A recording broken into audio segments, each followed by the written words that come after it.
Hello friends, welcome to our channel Delight Ears. कैसे हैं आप सभी लोग? आप सभी का मैं शिवांगी सिंह आप सभी का इस मंच पर हार्दिक स्वागत करती हूं।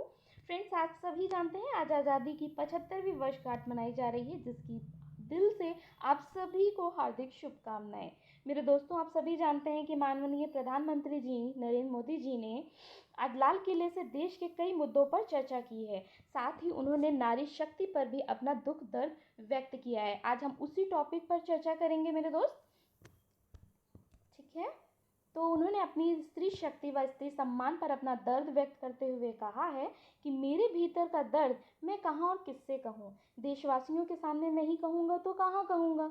आगे कहा है, किसी न किसी कारण से हमारे अंदर ऐसी विकृति आई है जो हमारे व्यवहार और शब्दों में हम नारी अपमान करते हैं, हम नारी का अपमान करते हैं। क्या हम स्वभाव से संस्कार रोजमर्रा की जिंदगी में अपमान करने वाले हर बात से मुक्ति का संकल्प ले सकते हैं? बताइए दोस्तों, क्या हम ले सकते हैं? हाँ जी, बिल्कुल ले सकते हैं। लेकिन मेरे दोस्त, आश्चर्य की बात यह है कि हम आखिर क्यों इस टॉपिक को ले रहे हैं डिस्कशन करने के लिए। क्योंकि आश्चर्य की बात यह है कि आज हमारे देश के 75 वर्ष हो चुके हैं, लेकिन फिर भी हम इस तरीके के टॉपिक पे बात कर रहे हैं और चर्चा कर रहे हैं, और महिलाओं की स्थिति इस तरह की बनी हुई है।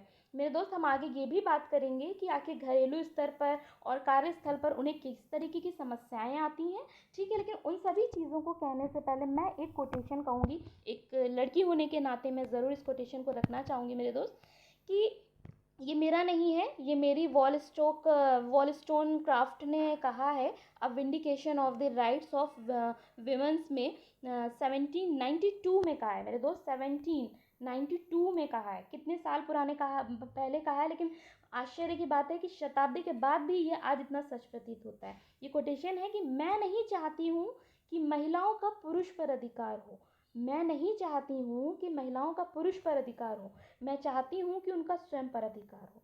आप समझ रहे हैं, ये पुरुष वर्ग या स्त्री वर्ग, आप समझ रहे हैं, ये स्त्री वर्ग की वाकई एक ऐसी समस्या है जिस पे उनका स्वयं पर ही पूरी तरीके से अधिकार नहीं है। हम इस पर डिटेल में आगे भी बात करेंगे। चलिए, तो हम जब मोदी जी ने हमारे जो स्त्री सम्मान की बात करी है, तो उसके लिए हमारे नीति निर्देशक तत्वों में आर्टिकल 51(1) का 5th पार्ट में ये बात कही भी गई है कि हमें ऐसी प्रथाओं का त्याग करना चाहिए जो स्त्री सम्मान के विरुद्ध हो, ठीक है। उन्होंने आगे कहा कि नारी का गौरव राष्ट्र के सपने पूरे करने में बहुत बड़ी पूंजी बनने वाला है। मैं ये सामर्थ्य देख भी रहा हूँ, बिल्कुल देख रहे हैं, और हम सब भी ये बात जानते हैं कि आज स्त्रियाँ दुनिया के बहुत बड़े बड़े मंचों पर आगे बढ़ रही हैं, और जहाँ पर वो बढ़ रही हैं, बल्कि महिलाएं कई ऐसी जगहों पे पार्टिसिपेट कर रही हैं, और ना सिर्फ पार्टिसिपेट कर रही हैं बल्कि वहाँ पे अपना झंडा भी गाड़ रही हैं, है ना। तो हम ये देख सकते हैं इन सब चीज़ों के बीच में, और इसका एक बहुत बड़ा एग्जाम्पल हम माननीय राष्ट्रपति द्रौपदी मुर्मू जी को देख सकते हैं, जिसकी ऑफकोर्स एक पार्षद से लेकर राष्ट्रपति तक के जो सफ़र की, जो संघर्ष की कहानी है, उसे हम बिल्कुल भी झुठला नहीं सकते हैं। और उसको देख के ये सिर्फ हम स्त्रियों के लिए ही नहीं, महिलाओं के लिए नहीं, बल्कि पूरे समाज के लिए एक नई उम्मीद की किरण होती हैं की बात है, ठीक है। क्योंकि ये झारखंड की पहली महिला राज्यपाल हैं, जनजातीय समुदाय से संबंधित प्रथम व्यक्ति हैं, राष्ट्रपति पद पर निर्वाचित होने वाली दूसरी महिला राष्ट्रपति जी हैं। ये सब होने के साथ साथ उड़ीसा की पहली प्रथम व्यक्ति हैं जो सर्वोच्च पद पर पहुंची हैं। यहाँ तक कि भारत की सबसे कम उम्र की प्रथम राष्ट्रपति जी भी हैं। इनके साथ साथ हम ममता बनर्जी, सोनिया गांधी जी को भी देखते हैं।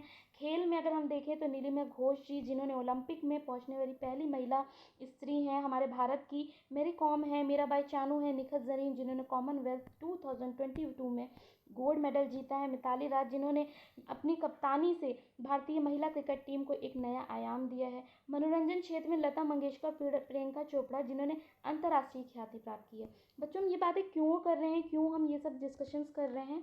ऑफकोर्स इसलिए कर रहे हैं क्योंकि हमारे देश में ऐसी कई महिलाएं हैं जिन्होंने अपना प्रभुत्व एक बढ़िया अंतर्राष्ट्रीय स्तर या राष्ट्रीय स्तर पर दिया है, लेकिन फिर भी आज हमारे देश में इस तरह की चर्चा है कि हमारे यहाँ की जो महिलाएं हैं वो उस लेवल तक नहीं अभी भी स्वतंत्र हो पाई हैं जिस लेवल तक उन्हें स्वतंत्र होना चाहिए था, ठीक है। हम आगे ये भी डिस्कशंस करेंगे इन नामों के साथ साथ कि आखिर उनको घरेलू स्तर या फिर कार्यस्थल पर किस तरीके की समस्याओं का सामना करना पड़ता है, और महिला सशक्तिकरण के लिए आगे की राह क्या होनी होनी चाहिए।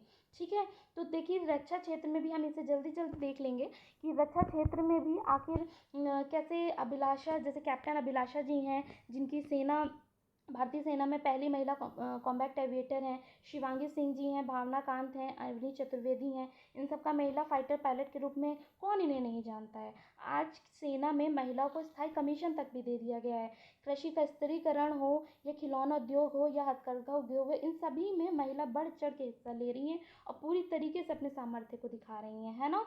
तो हम डिटेल में इस तरीके के टॉपिक्स को हम अगली स्लाइड में या अगले लेक्चर में डिटेल में भी डिस्कशंस करेंगे। ठीक है, तो अभी हम देख लेते हैं कि चिकित्सा क्षेत्र में या रक्षा या हमारे स्पेस सेंटर क्षेत्र में या हमें किसी कॉर्पोरेट क्षेत्र में भी जिस तरीके के महिलाओं का परिचय है, इन्हें अनुवृत्ति राय हैं या नीता अंबानी जी हैं, कल्पना चावला हैं, या चिकित्सा क्षेत्र में ये डॉक्टर सीमा जी हैं, जिन्हें ऑफकोर्स हमारे देश का सबसे बड़ा नारी शक्ति पुरस्कार मिला है, जो 2018 में हमारे माननीय राष्ट्रपति जी ने इन्हें नारी शक्ति पुरस्कार ये दिया था। क्यों दिया था? क्योंकि इन्होंने स्तन कैंसर एक बहुत बड़ा मुद्दा है महिलाओं के लिए, और उसमें प्रारंभिक स्तर पर पता लगाने के लिए एक ऐसा यंत्र विकसित किया है जो मेमोग्राफी की तुलना में सुविधाजनक है। ये मात्र 30 मिनट में हो जाता है और आशा करता है कार्यकर्ता भी इसे आसानी से यूज़ कर सकती हैं।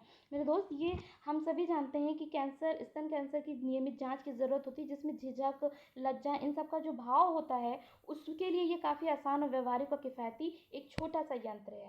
ठीक है, तो इस तरीके की चीज़ें हैं। इसमें हम ये देखेंगे कि आखिर उन्हें किस तरीके से घरेलू स्तर पे हो या कार्यस्थल पर हो, बड़ी समस्याओं को जो सामना करना पड़ता है। अच्छा, हम इस चीज़ पे एक ये भी बात पूछेंगे कि घरेलू हिंसा आप सभी सुनते होंगे, महिलाओं के लिए घरेलू हिंसा आखिर ये होता क्या है? क्या ये सिर्फ शारीरिक होता है? नहीं, ये शारीरिक भी होता है, मौखिक भी होता है, भावनात्मक भी होता है, आर्थिक भी होता है, लैंगिक शोषण भी होता है, अलग अलग तरीके से होता है। अच्छा, आपसे मैं क्वेश्चन करती हूँ कि क्या जो घरेलू हिंसा होता है, ये इस स्त्री के लिए जिस पुरुष ने किया है, क्या ये सिर्फ उसे ही घरेलू हिंसा कहते हैं, या फिर उनके साथ साथ उनके और रिश्तेदार जो महिला हो या पुरुष हो, उन्हें भी इस घरेलू हिंसा के दायरे में शामिल किया जाता है? यानी घरेलू हिंसा से मानवीय का संरक्षण अधिनियम जो 2005 है, उसमें शामिल किया जाता है। जी हाँ, उन्हें भी शामिल किया जाता है। यहाँ तक कि इनके जो नाबालिग बच्चे हैं, स्त्री के जो नाबालिग बच्चे हैं, वो चाहे लड़के हों चाहे लड़की हों, अगर उन्हें भी किसी तरीके की कोई घरेलू हिंसा का सामना करना पड़ा है, तो माँ जा करके इसके खिलाफ याचिका दायर कर सकती है। हमारे घरेलू हिंसा से महिलाओं का जो संरक्षण अधिनियम यानी PWDVA 2005 जो है, वो इंडियन कॉन्स्टिट्यूशन के आर्टिकल 15 के 3 के विधायिका को बच्चों व महिलाओं के लिए विशेष उपबंध बनाने की शक्ति प्रदान करती है। इसके अंतर्गत इस अधिनियम को लाया गया था। ठीक है, अच्छा, इस अधिनियम को लाने की वजह भी कुछ होगी, ऑफ कोर्स हम सभी जानते हैं, और ये वजह हो भी उसके बावजूद हम देख सकते हैं कि ये जो समस्या है, इसी वजह से हम आज महिलाओं की इस टॉपिक पे डिस्कशन कर रहे हैं कि उनकी गरिमा या उनकी सोच या उनके लिए सम्मान, ठीक है, या उन्हें आगे बढ़ना है, तो उनके आगे बढ़ने में कुछ घरेलू तौर पर स्तर पर कुछ समस्याएं आती हैं। तो वो क्या समस्याएं होती हैं? पितृत्मक सोच, यानी कि कहीं ना कहीं बहुत सारी ऐसी जगह हमने देखा होगा, आपने सुना भी होगा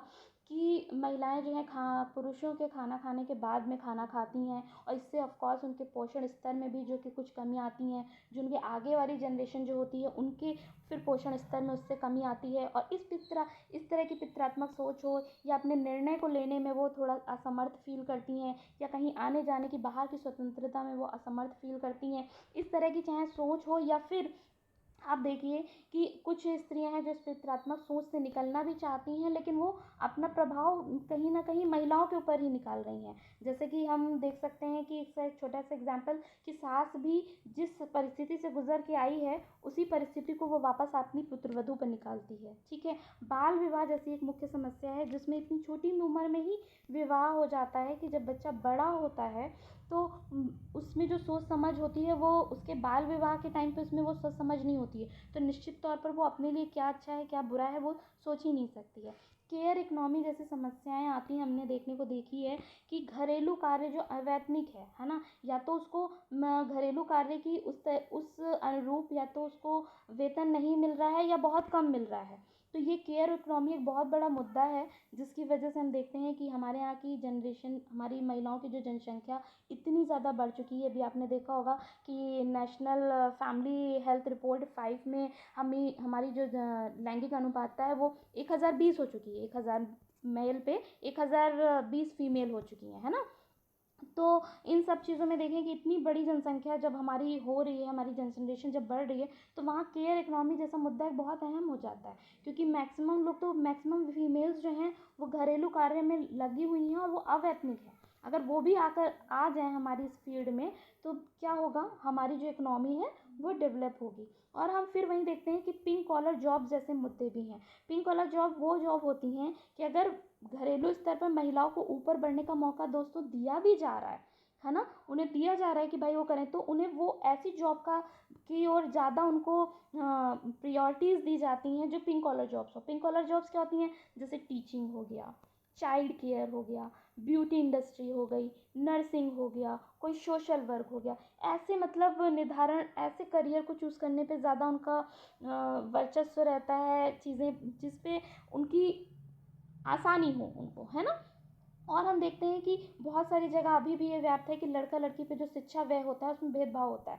लड़के को बाहर पढ़ने के लिए भेज दिया जाता है, लेकिन लड़कियों को उस तरीके से हम नहीं भेजते हैं। तो इस तरीके की कई घरेलू हम समस्याओं को देखते हैं जो महिलाओं को जिसका सामना करना पड़ता है कार्यस्थल पर भी। इवन उनको कई ऐसी समस्याओं का सामना करना पड़ता है कार्यस्थल पे, चाहे ग्लास सीलिंग जैसी समस्याओं का सामना करना पड़ता है। ग्लास सीलिंग बच्चों वो परेशानी होती है जिसमें महिलाओं को उनकी क्षमता अनुसार पदोन्नति नहीं मिलती है, यानी उनको प्रमोशन उनकी जो क्षमता है उसके अकॉर्डिंग उन्हें नहीं मिल रही है।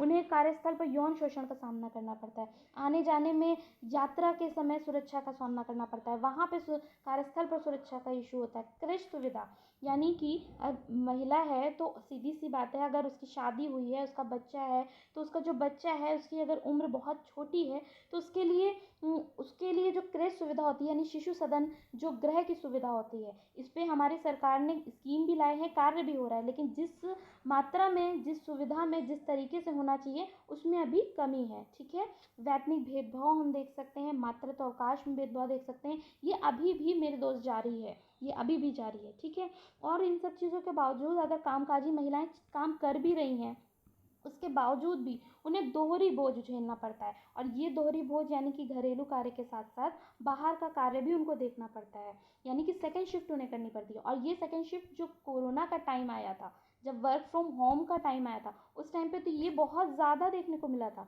जिस टाइम पे कोरोना में ये सेकंड शिफ्ट वाला यौन उत्पीड़न या घरेलू हिंसा जैसी प्रॉब्लम्स बहुत बड़ी मात्रा पे हमने देखा था।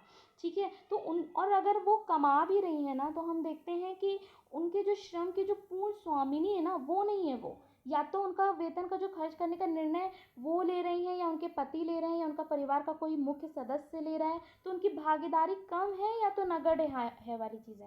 आप बताइए कि अगर आपके आसपास की जो स्त्रियां हैं उनमें से कितनी स्त्रियों को आप ऐसा देखते हैं जो पूरी तरीके से स्वतंत्र हैं और कार्यस्थल पर कार्य कर रही हैं, तो अपने डिसीजन मेकिंग में वो पूरी तरीके से फ्री हैं। तभी तो आज हम इस मुद्दे पे चर्चा कर रहे हैं। हम इसमें दोस्तों अगले लेक्चर में ना बहुत डिटेल में भी बात करेंगे। ठीक है, हम उसमें कई तरीके के संगठनों पे बात करेंगे, कई स्कीम्स पे बात करेंगे, और हम ये भी देखेंगे कि आखिर किस तरीके से हम इस महिलाओं पे आने वाले किसी भी मेंस के प्रश्नों पे को हम किस तरीके से टैकल करेंगे और उसमें किस तरीके से आंसर्स लिखेंगे। ठीक है, हम इस तरीके की भी हम लेक्चर्स आगे लेकर के आएंगे। आज हम देखते हैं कि महिला की जो महिला श्रम शक्ति भागीदारी है भारत की, यानी कि हम इसका मतलब ये होता है कि आखिर ये एक रेट है, एक तरीके का एक दर होता है, यानी कि आपके जो भारत है उसमें महिला श्रम कितना है। ठीक है, तो हम वो देखते हैं कि उसका जो रेट है वो ब्रिक्स के जो देश है ना उनसे भी कम है दोस्तों। ठीक है, सोचिए ये कितनी एक कह सकते हैं शर्म जैसी चीज़ें हैं कि हमारे भारत की जनसंख्या जो इतनी ज़्यादा है उसके बावजूद यहाँ पर हम देख रहे हैं कि महिला जो FLFP दर है वो ब्रिक्स के देशों से भी कम है, यहाँ तक कि दक्षिण एशिया में जो श्रीलंका और बांग्लादेश है उनसे भी कम है। हाँ, तो हमारे देश में सरकार द्वारा और हम सभी जनता द्वारा महिलाओं के लिए ऐसा सशक्त और सुरक्षित वातावरण का निर्माण हमें करना होगा ना, ताकि बाजार में उपलब्ध जो अवसर हैं इनका लाभ वो उठा सकें और आगे आ सकें। और हमारे देश की प्रगति के रास्ते में हमें सहयोग दे सकें। क्यों? क्योंकि हमारी जनसंख्या बहुत ज़्यादा है और उस जनसंख्या में हमारी महिलाओं की जनसंख्या भी बहुत ज़्यादा है। अगर हम सब मिल के मेरे दोस्त काम करेंगे, उन्हें एक ऐसा माहौल उपलब्ध कराएंगे, ऐसा सुरक्षित माहौल उपलब्ध कराएंगे कि वो आगे आ सकें, तो हमारे देश की इकोनॉमी में बहुत आगे वृद्धि होगी, है ना। तो ये चीज़ थी। और इसके साथ साथ मैं ये कहूँगी, तो हम सभी लोगों का एक कर्तव्य होता है। कर्तव्य ये है कि माननीय प्रधानमंत्री जी की बात को ध्यान से समझें, उसे सुनें, उसे एहसास करें और अपने स्तर पर मेरे दोस्तों जो भी हो, हम महिला सशक्तिकरण के लिए कर सकते हैं, उस मुद्दे पर कार्य करें। ठीक है, तो ये था हमारा आज का टॉपिक। हम आगे आने वाले लेक्चर्स में महिलाओं की स्वतंत्रता से जुड़े और भी मुद्दों को डीपली चर्चा करेंगे। उससे मेंस के प्रैक्टिस के पेपर्स भी लेंगे और उसके प्रोस्पेक्टिव में जो भी प्रश्न होंगे उनके अभ्यास भी करेंगे। तो ठीक है, थैंक यू सो मच। ये थी मैं शिवांगी सिंह, आपका थैंक यू कर